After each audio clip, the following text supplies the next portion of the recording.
வணக்கம் என் அன்பு மாணவர்களே, நான் ஆல்பர்ட் ஐன்ஸ்டீன். இன்று நான் நேரில் உங்கள் முன் நிற்பது போல தோன்றலாம். ஆனால் இது அறிவியல் மற்றும் தொழில்நுட்பத்தின் அற்புதம், ஹோலோகிராம். நான் வாழ்ந்த காலத்தில் இத்தகைய தொழில்நுட்பம் இல்லை. ஆனால் அறிவியலின் வளர்ச்சி இதை சாத்தியமாக்கியுள்ளது. இன்று நான் என்னுடைய சில முக்கியமான கண்டுபிடிப்புகளை உங்களுடன் பகிர்ந்து கொள்ளப் போகிறேன். ஸ்பெஷல் தியரி ஆஃப் ரிலேட்டிவிட்டி சிறப்பு சார்பியல் கோட்பாடு 1905. நீங்கள் ஒரு ரயிலில் பயணம் செய்கிறீர்கள் என்று கற்பனை செய்யுங்கள். ரயிலில் இருக்கும் ஒருவருக்கும் வெளியே நிற்கும் ஒருவருக்கும் ஒரே நிகழ்வு வெவ்வேறு விதமாக தோன்றலாம். இதிலிருந்து நான் ஒரு மிகப்பெரிய உண்மையை கண்டுபிடித்தேன். ஒளியின் வேகம் அனைவருக்கும் ஒரே மாதிரி இருக்கும்.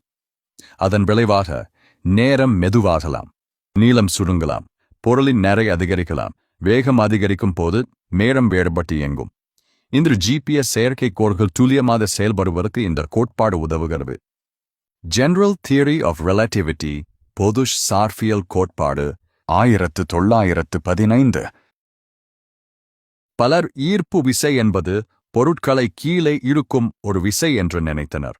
ஆனால் நான் வேறுவிதமாக விளக்கினேன். பெரிய பொருட்கள், சூரியன், பூமி போன்றவை தங்களை சுற்றியுள்ள கால விண்வெளியை வளைத்து விடுகின்றன. அதனால்தான் கோள்கள் சூரியனை சுற்றுகின்றன. இது ஒரு துணியில் ஒரு கனமான பந்தை வைத்தால் ஏற்படும் பள்ளம் போன்றது. இன்று கருந்துளைகள், பிளாக் ஹோல்ஸ், ஈர்ப்பு அலைகள், கிராவிடேஷனல் வேவ்ஸ் போன்றவற்றை புரிந்து கொள்ள இந்த கோட்பாடு உதவுகிறது. E=mc². E=mc² பாடு உலகிலே மிகவும் பிரபலமானது. இதன் பொருள் மாஸ் மற்றும் ஆற்றல், எனர்ஜி ஒன்றுக்கொன்று மாற்றப்படலாம். சிறிய அளவு பொருளை கூட மிகப்பெரிய ஆற்றல் மறைந்துள்ளது. இதுவே அணு மின் நிலையங்கள் மற்றும் பல விண்வெளி தொழில்நுட்பங்களின் அடிப்படை. என் அன்பு மாணவர்களே, நான் சிறுவயதில் ஒரு சாதாரண மாணவன்தான். ஆனால் எனக்கு இருந்த ஒரு பெரிய பழக்கம் என்ன தெரியுமா? நான் கேள்விகள் கேட்பதை நிறுத்தவில்லை.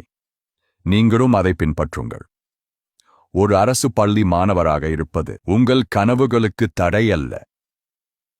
உங்களிடம் ஆர்வம் இருந்தால் நீங்கள்தான் அடுத்த விஞ்ஞானி. நீங்கள்தான் அடுத்த கண்டுபிடிப்பாளர். நீங்கள்தான் இந்தியாவின் எதிர்காலத்தை உருவாக்கப் போகிறவர்கள். கனவு காணுங்கள்.